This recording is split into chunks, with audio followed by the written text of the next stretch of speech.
ಆಚಿ ಮಸಾಲ. ಎಂತ ಅಡಿಗೆಯ ರುಚಿಯಾಗೋ ರಹಸ್ಯವು 20 ರೂಪಾಯಿ.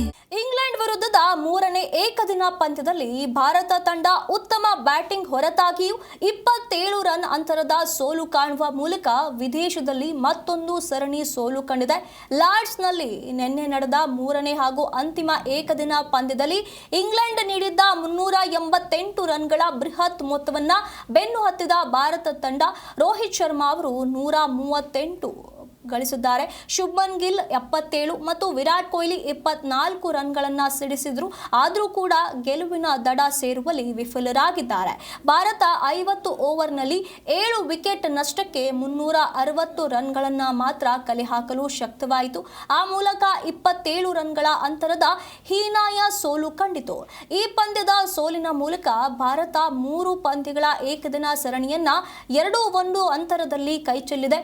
ಇನ್ನು ಈ ಪಂದ್ಯದಲ್ಲಿ ರೋಕೋ ಜೋಡಿ ಭರ್ಜರಿ ಬ್ಯಾಟಿಂಗ್ ಪ್ರದರ್ಶಿಸಿತು.